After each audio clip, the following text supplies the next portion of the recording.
Hello ladies and gentlemen, be very welcome to one more video in our YouTube channel. My name is Achilles and I am, for today, your English teacher. Senhoras e senhores, sejam muito bem-vindos a mais um vídeo do nosso canal do YouTube. Meu nome é Achilles e por hoje eu estarei sendo seu professor de inglês. Para o material que nós temos dessa aula, hoje eu vou estar falando um pouquinho mais a respeito das curiosidades a respeito dos idiomas de uma forma geral, principalmente, óbvio, voltado ao mundo do inglês. Será focado em principalmente a história do idioma e que caminhos você pode seguir, que idiomas você, por saber o inglês e já ter seu conhecimento de português, quais outros idiomas serão, por assim dizer, fáceis de se aprender logo depois que você tiver o conhecimento desses dois idiomas? Se for o seu desejo de conhecer mais idiomas, conhecer culturas que às vezes o inglês não está ligado e assim por diante. Nós realmente esperamos que você tenha esse desejo de poder enriquecer sempre, afinal de contas, isso aqui também agregará em questão não só profissional, mas também em qualidade de vida. Começando falando pelo tópico a origem de tudo.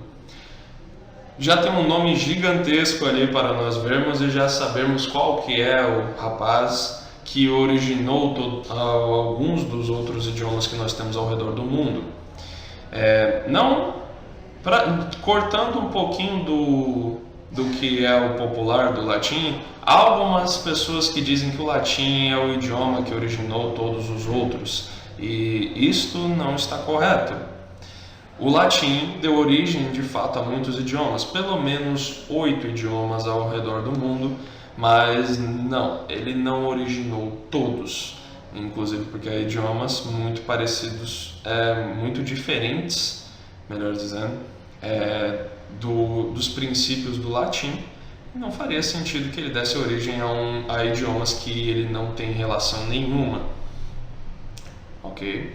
Mas, que idiomas são esses? Óbvio que o inglês estará no meio, junto com o nosso português, o idioma português.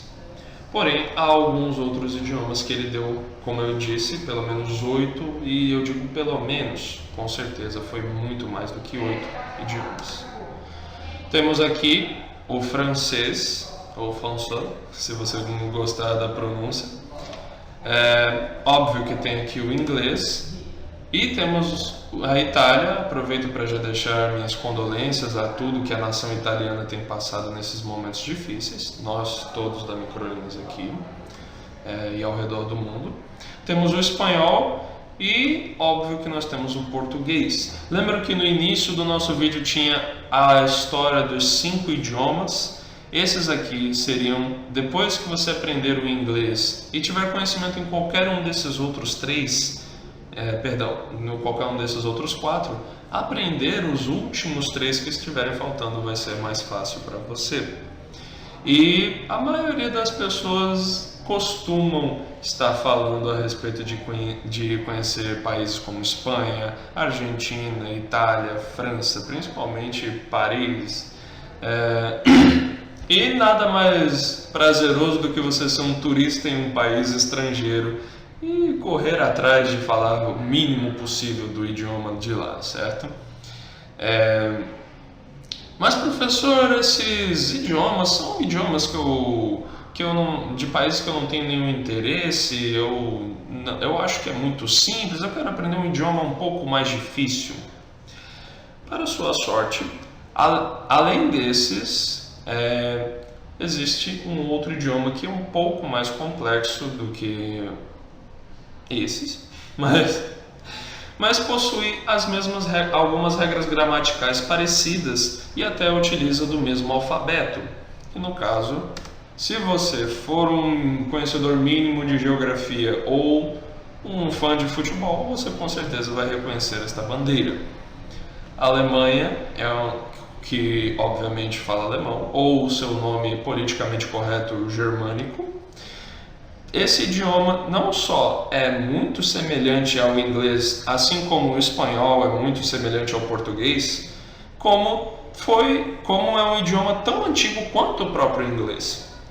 Para vocês terem uma ideia, ele foi um idioma que, na verdade, junto com o latim, originou o inglês. Isso é realmente muito bacana. E quando você termina, já é fluente em inglês e você lê alguma coisa escrita em alemão, você vê que há muitas semelhanças e até significados muito parecidos. Como, por exemplo, und, que também é and. Aí só existe uma troca de letra, que é, ao invés de and, de e, e aí você vai escrever und, com u. U-N-D, ao invés de A-N-D no idioma. Passando para o alfabeto, eu cheguei a mencionar lá em cima, no nosso slide anterior, que todos eles provêm do mesmo alfabeto, correto? E isso é o que torna ele um idioma possível para se aprender entre todos eles, incluindo o próprio alemão, com as exceções, como a gente vê aqui, de algumas alterações, como por exemplo essa aqui, que é bem diferente, que a gente não via muito, né? Aliás, no português, se alguém algum dia viu um i com um acento circunflexo, eu te parabenizo. Ou estava muito errado, ou é alguma regra que eu não conheço. Mas existem algumas pequenas alterações em alguns dos idiomas, como por exemplo no francês e no espanhol, onde nós temos esses acréscimos de palavras, de letras, sem fazer alterações diferentes. Todos esses de A a Z continuam no alfabeto. A diferença é que agora temos os acréscimos dessas palavras aqui. Algumas coisas um pouco tanto cômicas, como por exemplo no próprio francês, se nós estávamos habituados a falar A e E nessas duas vogais, no E eu costumo falar A, S, que seria CE, e coisas parecidas também acontecem no espanhol, como por exemplo o J, que tem um som mais parecido com R, o V, que tem um som mais parecido com B, e ironicamente, mesmo que tenham essas semelhanças, os sons não se invertem. O B continua tendo o som de B e o V vai ter um som igual ao do B. Mas professor, como é que eles sabem que palavra está sendo dita? Uma simples questão de costume, conhecimento do vocabulário do idioma resolve tudo. Às vezes não é uma questão tão profunda e tão complexa, às vezes é simples, é questão cultural. Não se trata a respeito de ciência, de gramática, de regra disso, regra daquilo. É muito simples a maioria das vezes. Algumas coisas, e os sons continuam muito parecidos com o do inglês, para aqueles que não sabem no caso. A ao invés de A, I. Aqui na vogal I eu vou falar I, por exemplo. B, C, D, extremamente semelhantes, e volta a ter uma outra coincidência muito parecida com a dos outros idiomas, que no caso ao invés de eu falar E, eu vou falar I, assim, da mesma forma que eu pronuncio a letra I. E são semelhanças como essas que tornam o idioma algo prazeroso de nós buscarmos as curiosidades. Parece tudo a mesma coisa, quando nós pesquisamos um pouco mais a fundo, vemos que na verdade não é.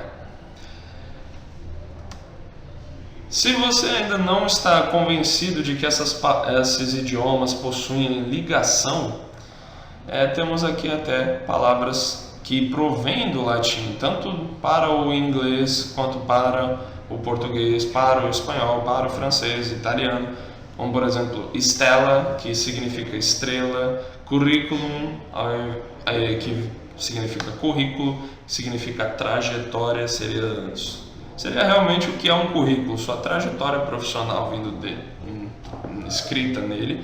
Carpe diem, uma das frases em latim mais famosas, principalmente por causa de filmes, que realmente significa aproveite o dia. Omnibus, da mesma forma de ônibus, só que vindo do significado do latim para todos, né? E nós sabemos que qualquer um que possa pagar uma passagem de ônibus pode entrar no ônibus. Mas eu quero voltar aqui para nós entendermos um pouquinho melhor. Qual que seria a verdadeira finalidade de você aprender tantos idiomas? É uma questão de você poder ter um enriquecimento da sua cultura, das suas informações, e é algo realmente muito bacana. Eu, em particular, falo apenas 3 desses 6 idiomas que está aparecendo aqui para nós na tela, que no caso é óbvio o português, o espanhol e o inglês.